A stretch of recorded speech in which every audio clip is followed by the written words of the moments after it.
The following content is provided under a Creative Commons license. Your support will help MIT OpenCourseware continue to offer high-quality educational resources for free. To make a donation or view additional materials from hundreds of MIT courses, visit MIT OpenCourseware at ocw.mit.edu. Okay, so welcome to 6041-6431, a class on probability models and the like. I'm John Tsitsiklis. I will be teaching this class, and I'm looking forward to this being an enjoyable and also useful experience. We have a fair amount of staff involved in this course, your recitation instructors, and also a bunch of TAs, but I want to single out our head TA, Uzoma, who is the key person in this class. Everything has to go through him. If he doesn't know in which recitation section you are, then simply you do not exist. So keep that in mind. All right, so we want to jump right into the subject, but I'm going to take just a few minutes to talk about a few administrative details and how the course is run. So we're going to have lectures twice a week, and I'm going to use old-fashioned transparencies. Now, you get copies of these slides with plenty of space for you to keep notes on them. A useful way of making good use of the slides is to use them as a sort of mnemonic summary of what happened in lecture. Not everything that I'm going to say is, of course, on the slides, but by looking them, you get a sense of what's happening right now, and it may be a good idea to review them before you go to recitation. So what happens in recitation? In recitation, your recitation instructor is going to maybe review some of the theory and then solve some problems for you. And then you have tutorials where you meet in very small groups together with your TA. And what happens in tutorials is that you actually do the problem solving with the help of your TA and the help of your classmates in your tutorial section. Now, probability is a tricky subject. You may be reading the text, listening to lectures, everything makes perfect sense, and so on. But until you actually sit down and try to solve problems, you don't quite appreciate the subtleties and the difficulties that are involved.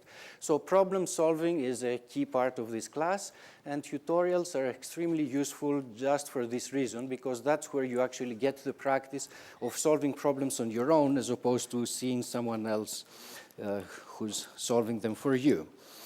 Okay, about mechanics, a key part of what's going to happen today is that you will all turn in your schedule forms that are at the end of the handout that you have in your hands. Then the TAs will be working frantically through the night, and they're going to be producing a list of who goes into what section. And when that happens, any person in this class with probability 90% is going to be happy with their assignment. And with probability 10%, they're going to be unhappy. Now, unhappy people have an option, though. You can resubmit your form together with your full schedule and constraints, give it back to the head TA, who will then do some further juggling and reassign people. And after that happens, 90% of those unhappy people will become happy, and 10% of them will be left unhappy. Okay, so what's the probability that a random person is going to be unhappy at the end of this process? It's 1%. Excellent. Well, maybe you don't need this class. Okay, so 1%. We have about 100 people in this class, so there's going to be about one unhappy person. I mean, anywhere you look in life, in any group you look at, there's always one unhappy person, right? So what can we do about it? All right, another important part about mechanics is to read carefully the statement that we have about collaboration, academic honesty, and all that. You're encouraged. It's a very good idea to work with other students. You can consult sources that are out there, but when you sit down and write your solutions, you have to do that by setting things aside and just write them on your own. You cannot copy something that somebody else has given to you. One reason is that we're not going to like it when it happens. And another reason is that you're not going to do yourself any favor. Really, the only way to do well in this class is to get a lot of practice by solving problems yourselves. So if you don't do that on your own, then when quiz and exam time comes, things are going to be difficult. So as I mentioned here, so we're going to have recitation sections that some of them are for 6041 students, some are for 631 students, the graduate section of the class. Now, undergraduates can sit in the graduate recitation sections. What's going to happen there is that things may be just a little faster, and you may be covering a problem that's a little more advanced and is not covered in the undergrad sections. But if you sit in the graduate section, you're still just and you're an undergraduate, you're still just responsible for the undergraduate material. That is, you can just do the undergraduate work in the class, but maybe be exposed at a different section. Okay. Few words about the style of this class. We want to focus on basic ideas and concepts. There's going to be lots of formulas, but what we try to do in this class is to actually have you understand what those formulas mean. And in a year from now, when almost all of the formulas have been wiped out from your memory, you still have the basic concepts, you can understand them, so when you look things up again, they will still make sense. It's not a plug and chug kind of class where you're given a list of formulas, you're given numbers, and you plug in and you get answers. The really hard part is usually to choose which formulas you're going to use. You need judgment, you need intuition. Lots of probability problems, at least the interesting ones, often have lots of different solutions. Some are extremely long, some are extremely short. The extremely short ones usually involve some kind of deeper understanding of what's going on so that you can pick a shortcut and use it. And hopefully we're going to develop this skill during this class. Now, I could spend a lot of time in this lecture talking about why the subject is important. I'll keep it short because I think it's almost obvious. Anything that happens in life is uncertain. There's uncertainty anywhere, so whatever you try to do, you need to have some way of dealing or thinking about this uncertainty. And the way to do that in a systematic way is by using the models that are given to us by probability theory. So if you're an engineer and you're dealing with a communication system or signal processing, basically you're facing a fight against noise. Noise is random, is uncertain. How do you model it? How do you deal with it? If you're a manager, I guess you're dealing with customer demand, which is, of course, random, or you're dealing with the stock market, which is definitely random, or you play at the casino, which is again random, and so on. And the same goes for pretty much any other field that you can think of. But independent of which field you're coming from, the basic concepts and tools are really all the same.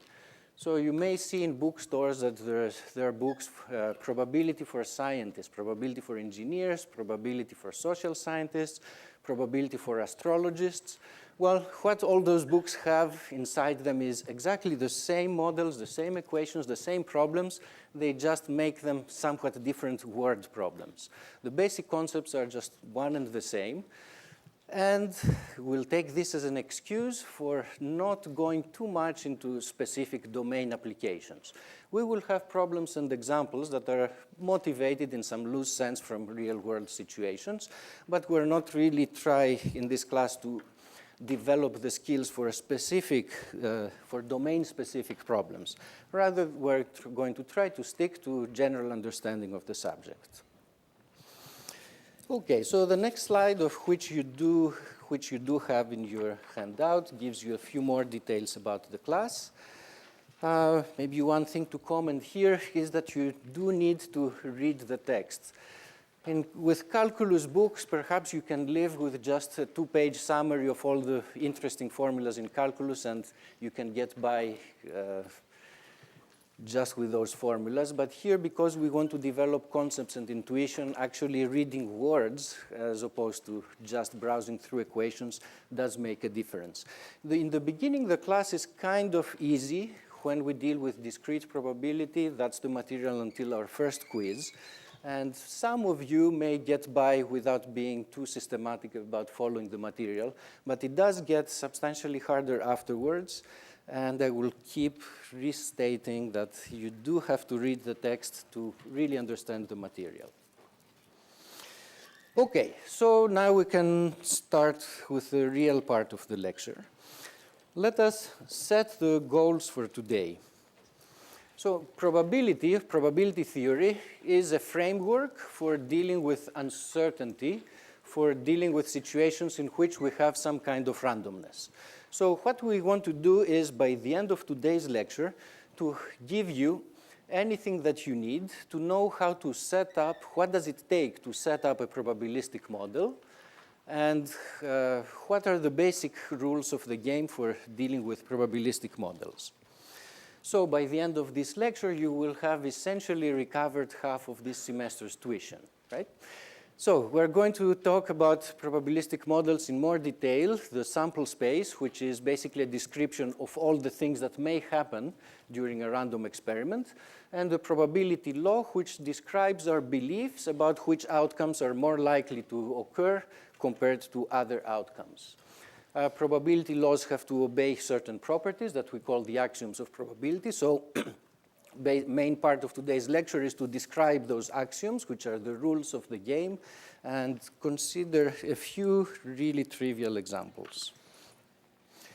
Okay, so let's start with our agenda. The first piece in a probabilistic model is a description of the sample space of an experiment. So we do an experiment, and by experiment, we just mean that just something happens out there. And that's something that happens. It could be flipping a coin, or it could be rolling a die, or it could be doing something in a card game. So we fix a particular experiment, and we come up with a list of all the possible things that may happen during this experiment. So we write down a list of all the possible outcomes. So here's a list of all the possible outcomes of the experiment. I used the word list, but if you want to be a little more formal, it's better to think of that list as a set. So we have a set. That set is our sample space, and it's a set whose elements are the possible outcomes of the experiment.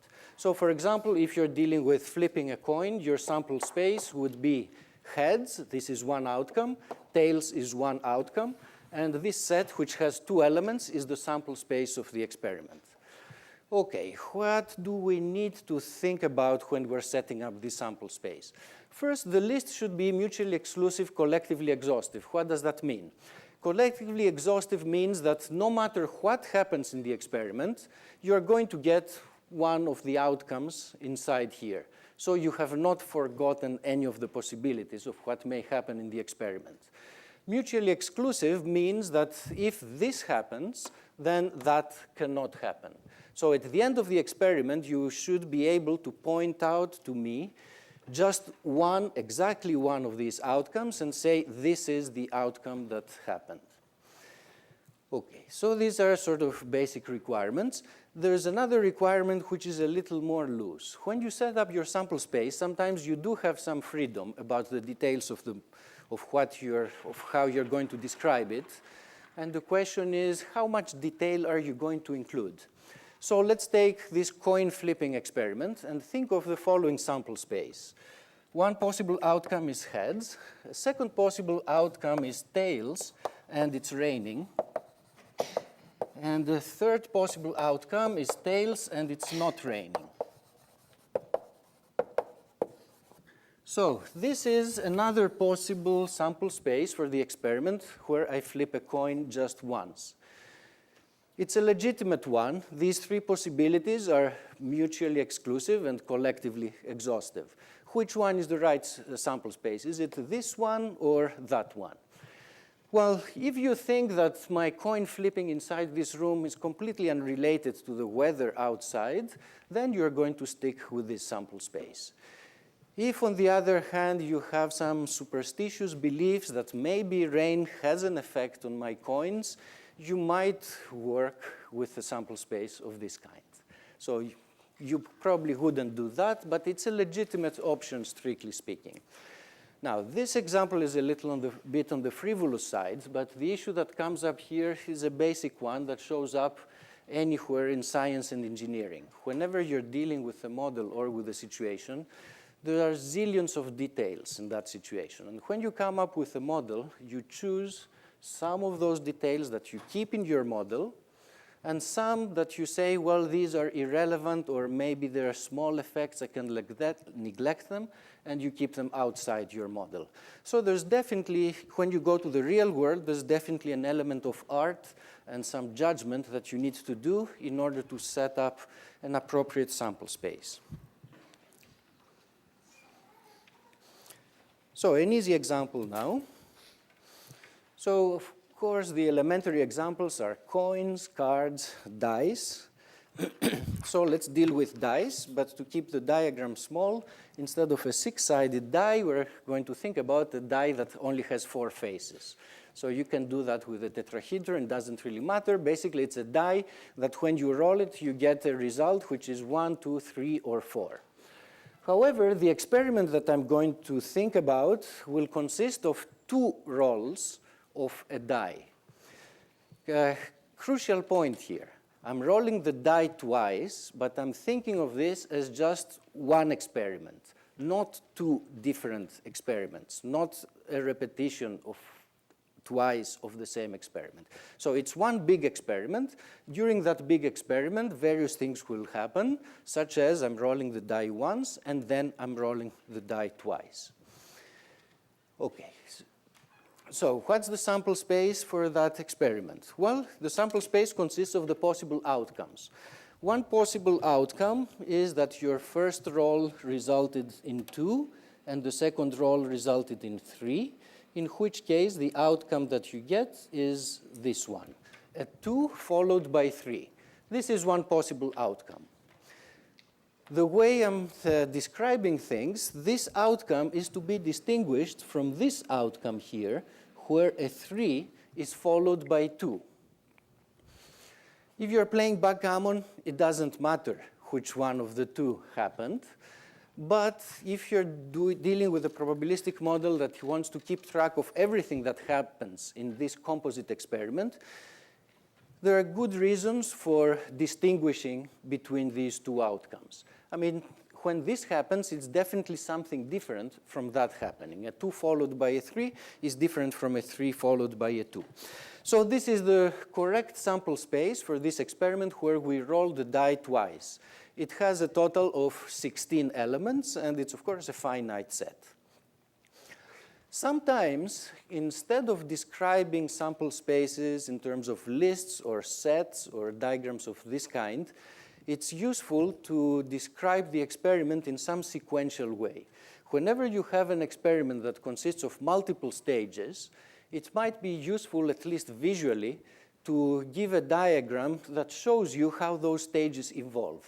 And that's what we do by using a sequential description or a tree-based description by drawing a tree of the possible evolutions during our experiment. So in this tree, I'm thinking of a first stage in which I roll the first die, and there are 4 possible results, 1, 2, 3, and 4.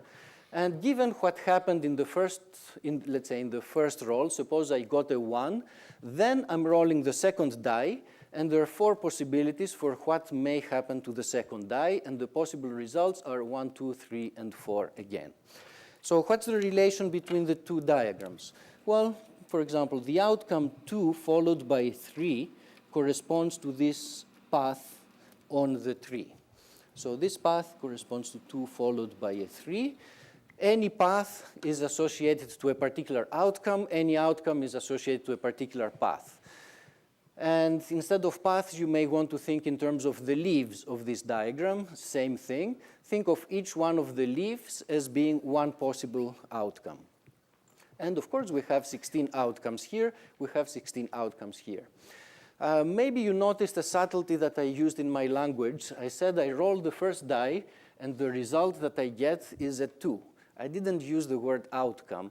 I want to reserve the word outcome to mean the overall outcome at the end of the overall experiment. So 2, 3 is the outcome of the experiment. The experiment consisted of stages. 2 was the result in the first stage, 3 was the result in the second stage. You put all those results together and you get your outcome. Okay, perhaps we are splitting hairs here, but it's useful to keep the concepts right. What's special about this example is that besides being trivial, it has a sample space which is finite. There's 16 possible total outcomes. Not every experiment has a finite sample space. Here's an experiment in which the sample space is infinite. So you're playing darts, and the target is this square, and you're perfect at that game, so you're sure that your darts will always fall inside this square. So, but where exactly your dart will fall inside that square, that itself is random. We don't know what it's going to be. It's uncertain. So all the possible points inside the square are possible outcomes of the experiment. So a typical outcome of the experiment is going to be a pair of numbers, x, y, where x and y are real numbers between 0 and 1. Now there's infinitely many real numbers. There's infinitely many points in the square. So this is an example in which our sample space is an infinite set. Okay, so we're going to revisit this example a little later. Okay, so these are two examples of what a sample space might be in simple experiments. Now, the more important order of business is now to look at those possible outcomes and make some statements about their relative likelihoods. Which outcome is more likely to occur compared to the others. And the way we do this is by assigning probabilities to the outcomes. Well, not exactly. Suppose that all you were to do was to assign probabilities to individual outcomes. If you go back to this example and you consider one particular outcome, let's say this point, what would be the probability that you hit exactly this point to infinite precision? Intuitively, that probability would be 0. So any individual point in this diagram, in any reasonable model, should have 0 probability. So if you just tell me that any individual outcome has 0 probability, you're not really telling me much to work with. For that reason, what instead we're going to do is to assign probabilities to subsets of the sample space, as opposed to assigning probabilities to individual outcomes. So here's the picture. We have our sample space, which is omega, and we consider some subset of the sample space, call it A, and I want to assign a numerical probability to this particular subset, which represents my belief about how likely this set is to occur. Okay, what do we mean to occur? And I'm introducing here a language that's being used in probability theory. When we talk about subsets of the sample space, we usually call them events as opposed to subsets. And the reason is because it works nicely with a language that describes what's going on. So the outcome is a point. The outcome is random. The outcome may be inside this set, in which case we say that event A occurred, if we get an outcome inside here. Or the outcome may fall outside the set, in which case we say that event A did not occur. So we're going to assign probabilities to events. And now, how should we do this assignment? Well, probabilities are meant to describe your beliefs about which sets are more likely to occur versus other sets. So there's many ways that you can assign those probabilities, but there are some ground rules for this game. First, we want probabilities to be numbers between 0 and 1 because that's the usual convention. So probability of 0 means we're certain that something is not going to happen. Probability of 1 means that we're essentially certain that something is not going to happen. So we want numbers between 0 and 1. We also want a few other things. And those few other things are going to be encapsulated in a set of axioms. What axioms means in this context, it's the ground rules that any legitimate probabilistic model should obey. You have a choice of what kind of probabilities you use, but no matter what you use, they should obey certain consistency properties, because if they obey those properties, then you can go ahead and do useful calculations and do some useful reasoning. So what are these properties? First, probabilities should be non-negative. Okay? That's our convention. We want probabilities to be numbers between 0 and 1, so they should certainly be non-negative. The probability that event A occurs should be a non-negative number. What's the second axiom? The probability of the entire sample space is equal to 1. Why does this make sense? Well, the outcome is certain to be an element of the sample space because we set up a sample space which is collectively exhaustive. No matter what the outcome is, it's going to be an element of the sample space. We're certain that event omega is going to occur. Therefore, we represent this certainty by saying that the probability of omega is equal to 1. Pretty straightforward so far. The more interesting axiom is the third rule. Before getting into it, just a quick reminder. If you have two sets, A and B, the intersection of A and B consists of those elements that belong both to A and to B, and we denote it this way. When you think probabilistically, the way to think of intersection is by using the word and. This event, this intersection, is the event that A occurred and B occurred. If I get an outcome inside here, A has occurred and B has occurred at the same time. So you may find the word and to be a little more convenient than the word intersection. And similarly, we have some notation for the union of two events, which we write this way. The union of two sets or two events is the collection of all elements that belong either to the first set or to the second or to both. When you talk about events, you can use the word or. So this is the event that A occurred or B occurred, and this or means that it could also be that both of them occurred. Okay, so now that we have this notation, what does the third axiom say? The third axiom says that if we have two events, A and B, that have no common elements, so here's A, here's B, and perhaps this is our big sample space. The two events have no common elements, so the intersection of the two events is the empty set. There's nothing in their intersection.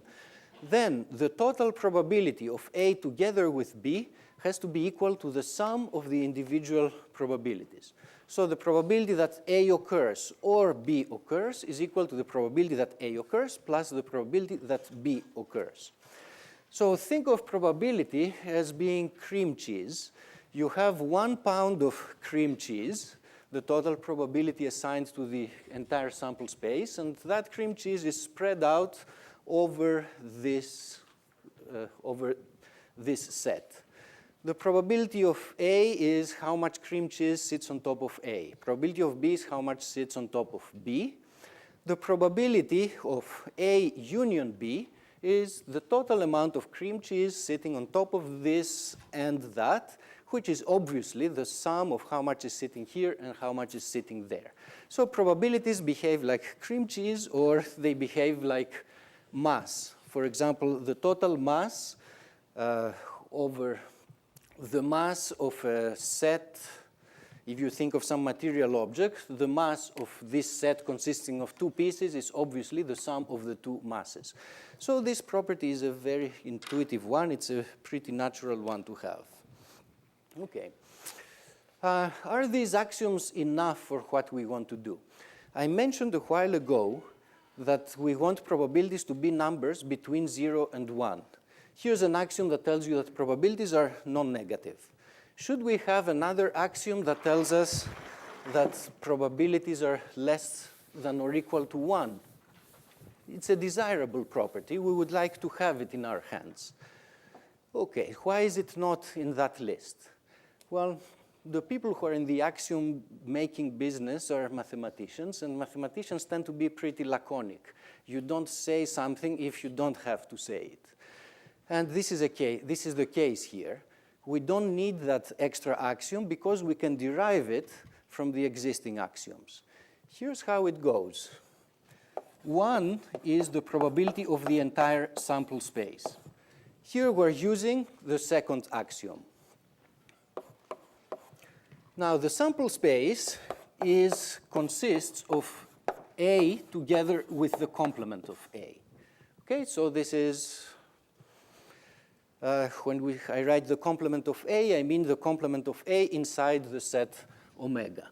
So we have omega, here's A, here's the complement of A, and the overall set is omega. Okay, now what's the next step? What should I do next? Which axiom should I use? We use axiom 3 because a set and the complement of that set are disjoint. They don't have any common elements. So axiom 3 applies and tells me that this is the probability of A plus the probability of A complement. In particular, the probability of A is equal to 1 minus the probability of A complement. And this is less than or equal to 1. Why? Because probabilities are non-negative by the first axiom. Okay, so we got the conclusion that we wanted. Probabilities are always less than or equal to 1, and this is a simple consequence of the 3 axioms that we have. This is a really nice argument because it actually uses each one of those axioms. The argument is simple, but you have to use all these 3 properties to get the conclusion that you want. Okay, so we can get interesting things out of our axioms. Can we get some more interesting ones? How about the union of 3 sets? What kind of probability should it have? So here's an event consisting of three pieces. And I want to say something about the probability of A union B union C. What I would like to say is that this probability is equal to the sum of the 3 individual probabilities. How can I do it? I have an axiom that tells me that I can do it for 2 events. I don't have an axiom for 3 events. Well, maybe I can massage things and still be able to use that axiom. And here's the trick. The union of 3 sets, you can think of it as forming the union of the first 2 sets and then taking the union with the 3rd set. Okay? So taking unions, you can take the unions in any order that you want. So here we have the union of 2 sets. Now, A, B, C are disjoint by assumption, or that's how I drew it. So if A, B, and C are disjoint, then A union B is disjoint from C. So here we have the union of 2 disjoint sets. So by the additivity axiom, the probability of that union is going to be the probability of the first set plus the probability of the second set. And now I can use the additivity axiom once more to write that this is probability of A plus probability of B plus probability of C. So by using this axiom, which was stated for 2 sets, we can actually derive a similar property for the union of 3 disjoint sets. And then you can repeat this argument as many times as you want. It's valid for the union of 10 disjoint sets, for the union of 100 disjoint sets, for the union of any finite number of sets. So if A1 up to In are disjoint, then the probability of A1 union AN is equal to the sum of the probabilities of the individual sets. Okay. Special case of this is when we're dealing with finite sets. Suppose I have just a finite set of outcomes. I put them together in a set, and I'm interested in the probability of that set. So here's our sample space. There's lots of outcomes, but I'm taking a few of these, and I form a set out of them. This is a set consisting of, in this picture, of 3 elements. In general, it consists of k elements. Now, a finite set, I can write it as a union of single element sets. So this set here is the union of this 1 element set together with this 1 element set together with that 1 element set. So the total probability of this set is going to be the sum of the probabilities of the one-element sets. Now, probability of a one-element set, you need to use the brackets here because probabilities are assigned to sets. But this gets kind of tedious. So here one abuses notation a little bit, and we get rid of those brackets and just write probability of this single individual outcome. In any case, conclusion from this exercise is that the total probability of a finite collection of possible outcomes, the total probability is equal to the sum of the probabilities of individual elements. So these are basically the axioms of probability theory, or, well, they're almost the axioms. There are some subtleties that are involved here. One subtlety is that this axiom here doesn't quite do the job for everything we would like to do, and we're going to come back to this at the end of the lecture. A second subtlety has to do with weird sets. We said that an event is a subset of the sample space, and we assign probabilities to events. Does this mean that we are going to assign probability to every possible subset of the sample space? Ideally, we would wish to do that. Unfortunately, this is not always possible. If you take a sample space such as the square has nice subsets, those that you can describe by cutting it with lines and so on, but it does have some very ugly subsets as well that are impossible to visualize, impossible to imagine, but they do exist. And those very weird sets are such that there's no way to assign probabilities to them in a way that's consistent with the axioms of probability. Okay, so this is a very, very fine point that you can immediately forget for the rest of this class. You will only encounter these sets if you end up doing doctoral work on the theoretical aspects of probability theory. So it's just a mathematical subtlety that some very weird sets do not have probabilities assigned to them, but we're not going to encounter these sets, and they do not show up in any applications. Okay, so now let's revisit our examples. Let's go back to the die example. We have our sample space. Now we need to assign a probability law. There's lots of possible probability laws that you can assign. I'm picking one here arbitrarily, in which I say that every possible outcome has the same probability of 1/16. Okay, why do I make this model? Well, empirically, if you have well-manufactured dice, they tend to behave that way.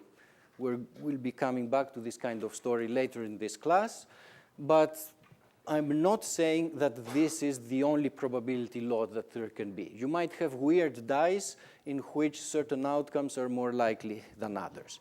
But to keep things simple, let's take every outcome to have the same probability of 1/16. Okay, so let's now that we have in our hands the sample space and the probability law, we can actually solve any problem there is. We can answer any question that could be posed to us. For example, what's the probability that the outcome, which is this pair, is either 1,1 or 1,2?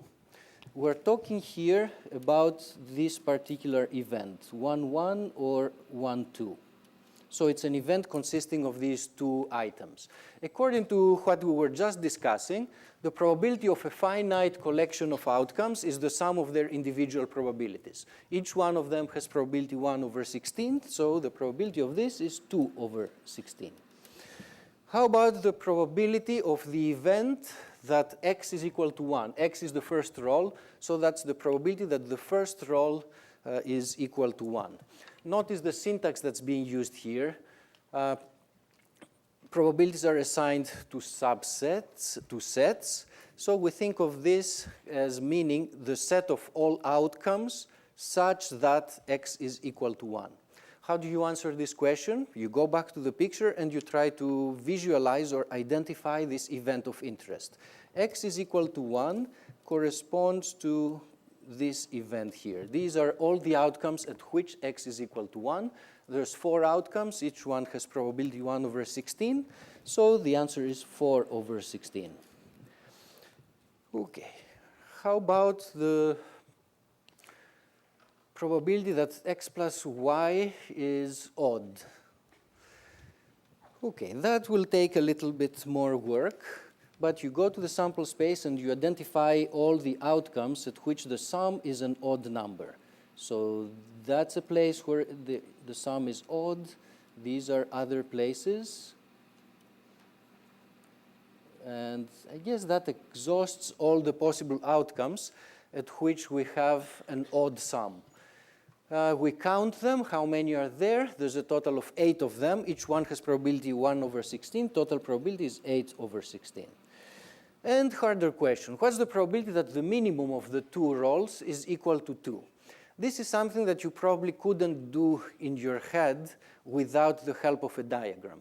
But once you have a diagram, things are simple. You ask the question, okay, this is an event that the minimum of the 2 rolls is equal to 2.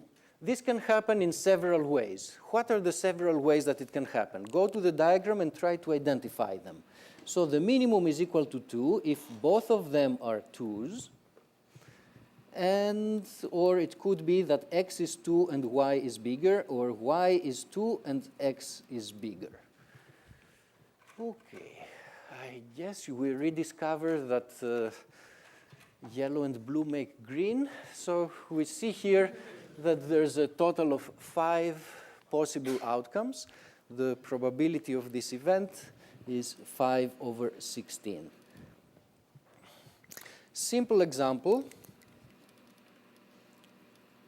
but the procedure that we followed in this example actually applies to any probability model you might ever encounter. You set up your sample space, you make a statement that describes the probability law over that sample space, then somebody asks you questions about various events. You go to your pictures, identify those events, pin them down, and then start kind of counting and calculating the total probability for those outcomes that you are considering. This example is a special case of what is called the discrete uniform law. This model obeys the discrete uniform law if all outcomes are equally likely.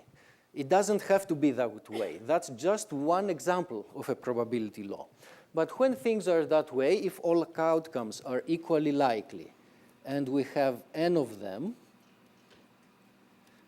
and you have a set A that has little n elements, then each one of those elements has probability 1 over capital N. Since all outcomes are equally likely, and for probabilities to add up to 1, each one must have this much probability.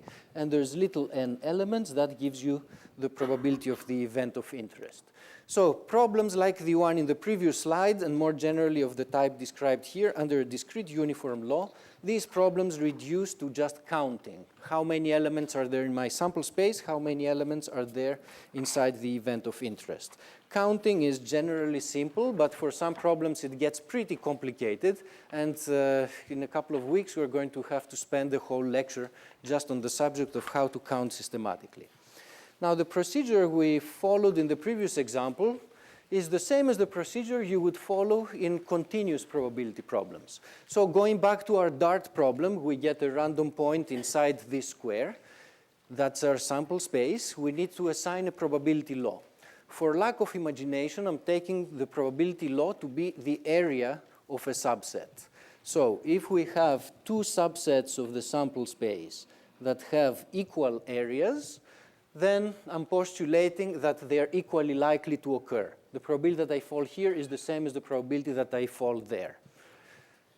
The model doesn't have to be that way. But if I have sort of complete ignorance of which points are more likely than others, that might be the reasonable model to use. So equal areas mean equal probabilities. If the area is twice as large, the probability is going to be twice as big. So this is our model. We can now answer questions. Let's answer the easy one. What's the probability that the outcome is exactly this point? That, of course, is 0, because a single point has 0 area. And since probability is equal to area, that's 0 probability. How about the probability that the sum of the coordinates of the point that we got is less than or equal to 1/2? How do you deal with it? Well, you look at the picture again, at your sample space, and try to describe the event that you're talking about. The sum being less than 1/2 corresponds to getting an outcome that's below this line, where this line is the line where x plus y equals to 1/2. So the intercepts of that line with the axis are 1/2 and 1/2. So you describe the event visually, and then you use your probability law. The probability law that we have is that the probability of a set is equal to the area of that set. So all we need to find is the area of this triangle, which is 1/2 times 1/2 times 1/2 equals to 1/8. Okay. Moral from these two examples is that it's always useful to have a picture and work with a picture to visualize the events that you're talking about. And once you have a probability law in your hands, then it's a matter of calculation to find the probabilities of an event of interest. The calculations we did in these two examples, of course, were very simple. Sometimes calculations may be a lot harder, but it's a different business. It's a business of calculus, for example, or being good in algebra and so on. As far as probability is concerned, it's clear what you will be doing, and then maybe you're faced with a harder algebraic part to actually carry out the calculations. The area of a triangle is easy to compute. If I had put down a very complicated shape, then you might need to solve a hard integration problem to find the area of that shape, but that's stuff that belongs to another class that you have presumably mastered by now. Good. Okay, so now let me spend just a couple of minutes to return to a point that I raised before. I was saying that the axiom that we had about additivity might not quite be enough. Let's illustrate what I mean by the following example. Think of the experiment where you keep flipping a coin and you wait until you obtain heads for the first time. What's the sample space of this experiment? It might happen in the first flip, it might happen in the 10th flip. Heads for the first time might occur in the millionth flip. So the outcome of this experiment is going to be an integer, and there's no bound to that integer. You might have to wait very much until that happens. So the natural sample space is the set of all possible integers. Somebody tells you some information about the probability law. The probability that you have to wait for n flips is equal to 2 to the minus n. Where did this come?